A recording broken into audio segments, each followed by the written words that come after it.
संघ के समर्थक किस तरह की बातें कर रहे हैं टीवी पे, वो सुनिए।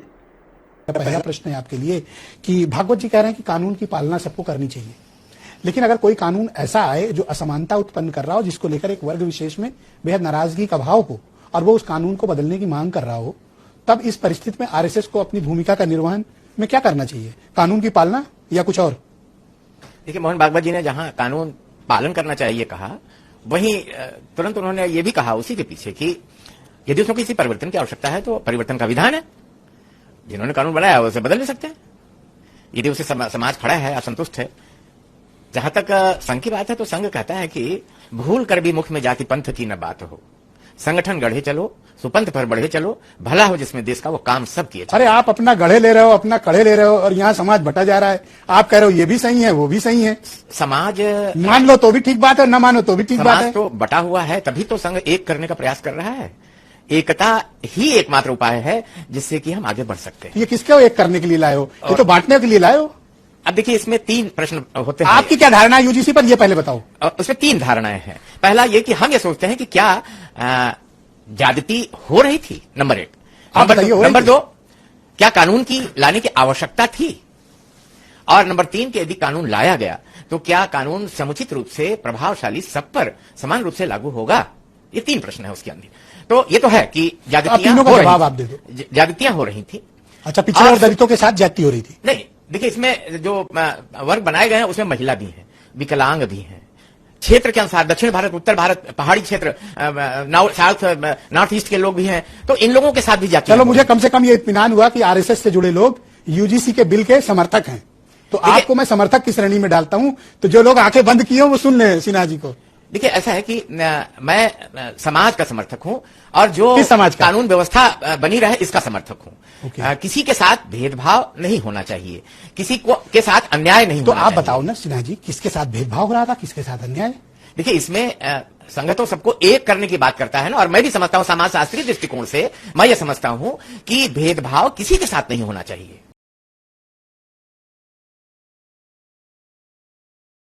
अब स्पष्ट रूप से प्रश्न पूछा गया इनको, ये संघ के समर्थक हैं और बेचारे डिफेंड नहीं कर पा रहे हैं, सीधे बोल नहीं पा रहे हैं, और वही सतही बातें जो मोहन भागवत बोल के आए हैं कि कानून बनाया भी जा सकता है, खराब रहे हटाया भी जा सकता है। तो भाई ये तुम बताओ ना, कानून अच्छा है या बुरा, हम वो पूछ रहे हैं। बनाया हटाया टेक्निकलिटीज क्या बता रहे हैं, उतना तो सिविक्स में हम भी पढ़ के आए हैं 8वीं क्लास में। ये कौन सी नई बात जो है बता रहे हो? ऐसे ऐसे मतलब संघ की शक्ति क्या हुआ करती थी, बौद्धिक रूप से जो है सक्षम है। आजकल संघ में कोई मैं द्वितीय वर्ष प्रशिक्षित स्वयंसेवक है, वो बता रहा था कि भैया कार्यालय में ही वो रहता था संघ के, और पढ़ता था बेचारा बहुत, और पढ़ने में बहुत अच्छा, रिसर्च करके वो PhD हो गया, ये सब हो गया। वो बताता है कि भैया हम किताब उताब लेके जाते थे ना, तो हमारे सीनियर कहते क्या किताब उताब ले पढ़ते रहता, फेंको इसको, इसमें क्या रखा हो? तो बोला नहीं, अपने ही हेडगेवार जी हैं, गोलवलकर जी हैं, उनके शब्द हैं, बच्चन है। उसको बोला अरे इसकी कोई ज़रूरत नहीं होती है, तुम बस लोगों को जोड़ो, लोगों को जोड़ो। कैसे लोगों को? बोला कि यार पढ़े लिखे लोगों को ज़्यादा मत जोड़ो, वो प्रश्न पूछने लगते हैं।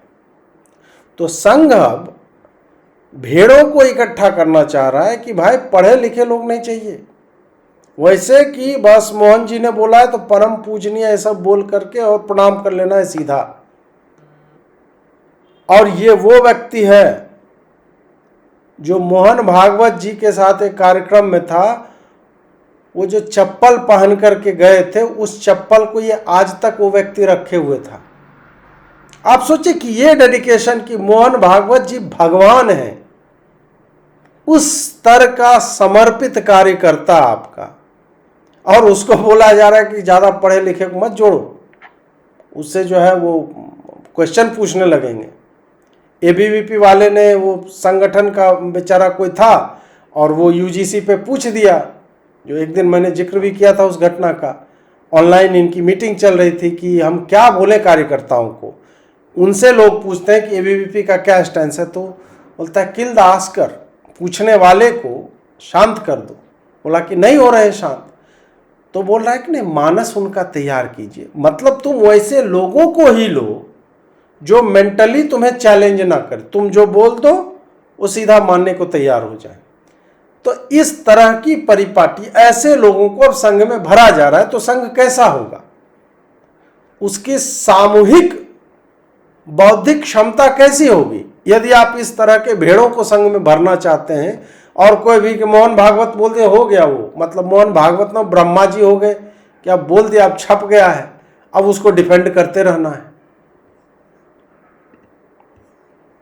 सुनिए, इसका दूसरा पार्ट और हास्यास्पद है। यदि इसमें हम इतने 100 वर्षों से लगे रहे कि जाति पंथ खत्म हो, मगर यदि किसी कानून से, किसी चीज से अगर जाति पंथ की बात उठती है तो हमें अच्छा थोड़ी लगता है। हम तो ये आप क्या चाहते हो कि यूजीसी का ये बिल के नियम बदलें या वापिस हो, या आप चाहते हो कि इसको लागू किया जाए? ये तो जो प्रभावित लोग हैं वो तय करेंगे ना कि इसमें हमें सूट कर रहा है कि नहीं कर रहा है। तो अपर कास्ट तो कह रहा है हमें सूट नहीं कर रहा है, अब बताओ। नहीं, अपर कास्ट और जो दूसरे 6 वर्ग बांटे गए हैं उस कानून में, ये सभी एक ही नाव को खे रहे हैं। और सब में सामंजस्य होना चाहिए, सब में सद्भावना होनी चाहिए, और सभी में दृष्टि होनी चाहिए कि हम सब एक हैं। मैं तो आपको बधाई देता हूं कि कम से कम आपने बोल्डली ये बात कही तो कि आप यूजीसी के समर्थक हैं। नहीं, मैंने ये बात बहुत गलत फहमी लोग पाल के बैठे थे कि कानून का पालन सबको करना चाहिए, ये भागवत जी ने कहा। बहुत सही बात आपने और यदि इसे बदलाव की आवश्यकता है तो बदलाव का एक तरीका है। मैं तो आपके साथ बदलना चाहिए। आपने जो स्टैंड लिया यही स्टैंड सही होना चाहिए, ठीक है ना? अरे आप एंकर हैं, आप जो है निश्चित रूप से दिशा देंगे तभी तो आगे बढ़ेगा। हम तो आपकी दिशा वाली बात कर रहे हैं। नहीं, हमारी दिशा तो स्पष्ट है कि भूल करके मुख्य में जाति पंथ की न बात। ये समाज तो मतलब पंडित ठाकुर ये बात समझ के कि आरएसएस यूजीसी बिल के सपोर्ट में, करेक्ट। इस समय ये जानबूझ के ये विषय उठा करके मैं समझता हूं कि और विभेद ही बढ़ेगा। आपने बहुत सही किया, आपने सुनील सिंह साजन का मुंह बंद कर दिया। अब वो किस मुंह से आपको जवाब देंगे? ये भाई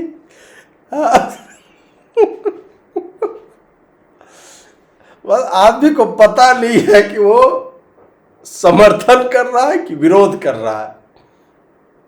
बढ़िया है। मतलब संघ अभी इसी, मतलब मोहन भागवत को ही पता नहीं है कि वो यूजीसी का समर्थन कर रहा है कि विरोध, तो भाई बाकी नीचे वालों घंटा पता होगा क्या करेंगे। अरे मोहन जी क्या बोले, तो मोहन जी बोले कि कानून है उसका, यदि गलत है तो बदल देंगे। तो यदि का है बोल रहे, आपको लग नहीं रहा है गलत है कि सही है? अपना बुद्धि कहाँ चला गया मोहन भागवत जी? By the way, Mohan ji जहाँ पे भी बोलते हैं वो किताब के रूप में छप के आ जाता है, आपको पता है ये बात?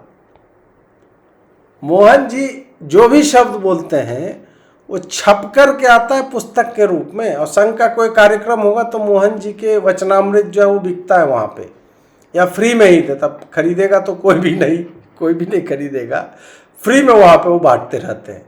तो भाई आप सोच रहे हैं कि मोहन जी ने बोला ब्रह्म वाक्य हो गया, अब उसका मिटाया नहीं जा सकता उसको। कोई भी रबड़ ले आइए, किताब फट जाएगी, लेकिन मोहन जी के शब्द जो है वो मिटाए नहीं जा सकते। ये मोहन जी भाई मामूली आदमी नहीं है संघ वाले, समझे? यदि गलत है तो बदल लेंगे, मतलब ये पता ही नहीं था किसी को, ये कोई नहीं जानता था कि यार कानून गलत हो गया तो उसको बदल भी सकते हैं। मोहन जी ने तुरंत थूक लगा के संविधान का पन्ना पलटारी, हाँ यहाँ पे है लिखा, और राम जी का फोटो है सबसे ऊपर में लगाओ, यहाँ पे लिखा हुआ है कानून बदल भी सकते हैं।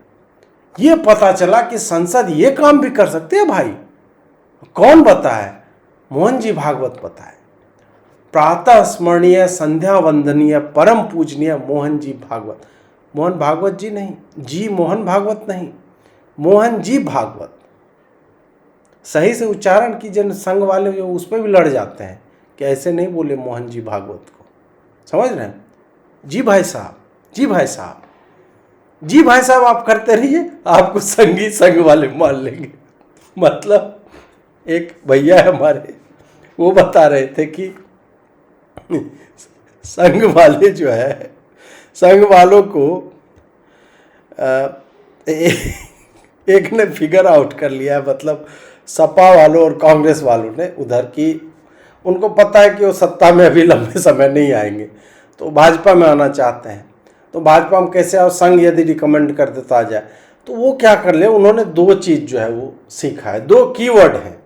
आप में भी जिनको भाजपा में कुछ ओहदा पाना है और संघ का आपको चाहिए ठप्पा कि नहीं नहीं बढ़िया आदमी है, दो चीज़ कर लीजिए। एक तो थोड़ा ड्रेस बढ़िया पहनिए, और जी भाई साहब, जी भाई साहब, जी भाई साहब, जी भाई साहब बोलना। भाई साहब इतनी आत्मीयता से बोलिए कि जो बाल्यकाल स्वयंसेवक भी है ना, वो भी आपको टेंशन में है कि यार मेरा जी भाई साहब उतना अच्छे से नहीं निकल पा रहा है। इनका जी भाई साहब, जी भाई, अरे गर्दन 45 डिग्री पे झुका करके जी भाई साहब। और विचार परिवार, ये शब्द यदि आप बोलेंगे, हम लोग तो एक ही विचार परिवार के हैं, देश के लिए काम करना, तो जी भाई साहब और विचार परिवार बोल करके आप भाजपा के उच्चतम स्तर तक जा सकते हैं संघ के माध्यम से। ये टेक्निक जो है और भी बातें मैं आने वाले समय में बताऊंगा कि संघ में कैसे जा सकते हैं और किस तरह के लोगों को संघ जो है अभी, मतलब आरएसएस की साजिश जो कृपाशंकर जो है कर रहा था, उसको संघ ने बोला एक नंबर काम किया तुम यार, तुम हमें रेलेवेंट बना, कोई any publicity is good publicity, इनको जौनपुर से सांसद का टिकट दे दिया जाए, है ना।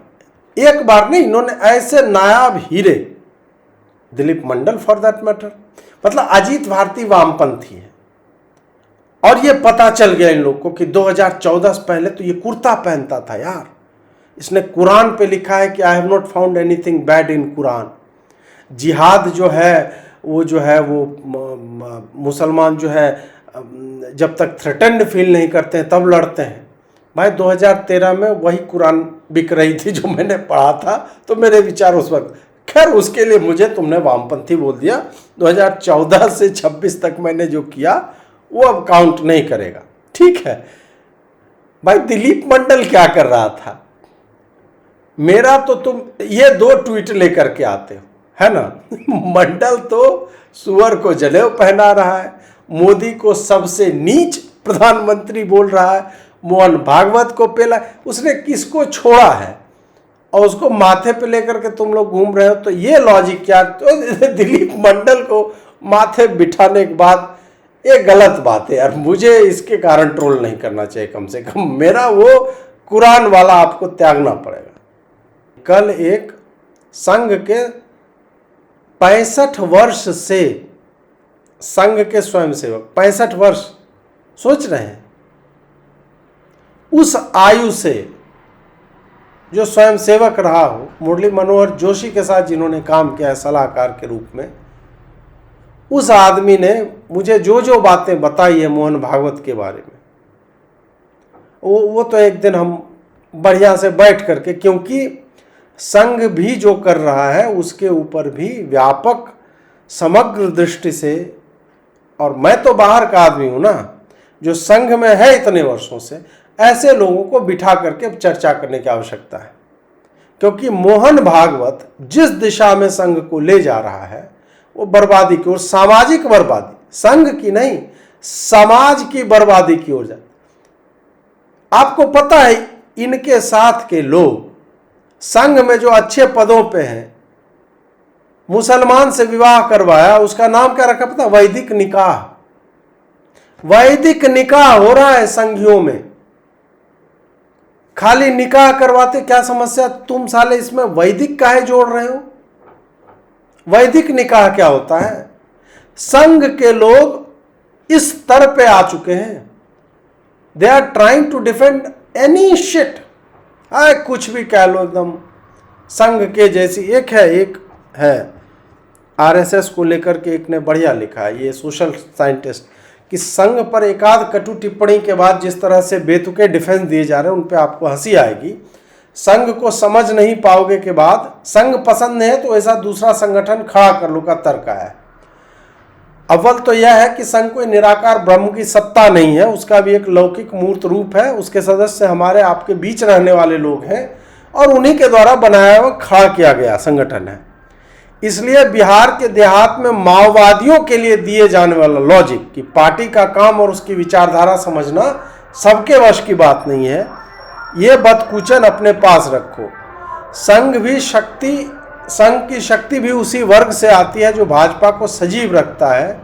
जब देवरस नानाजी जैसे महान प्रचारक हिंदी पट्टी में घूमते थे तो किस वर्ग ने उन्हें शरण दी थी, किन आर्य समाजियों ने मंच देकर उन्हें पहचान दी, सब पढ़ लेना। आज उनकी संतति को संघ का राजनीतिक आर्म थ्रेटन करने पर तुला हुआ है, उन्हें हाशिए पर धकेल रहा है। तो ये तर्क देना कि दूसरा खड़ा कर लो कुछ वैसा ही है जैसे किसी मजबूर के साथ क्रूर मजाक करना। और ये तर्क वो भी दे रहे हैं जो रोनाल्डो को गोल करना और लेब्रॉन जेम्स को असिस्ट करना सिखाते हैं, तब यह क्यों नहीं कहते कि दूसरा रोनाल्डो खड़ा कर लो। हाँ, ये बकलोली भी चल रही है और खूब अच्छे से चल रही है, तो इसका भी प्रतिकार करना जो है वो मुझे लगता है कि आवश्यक है।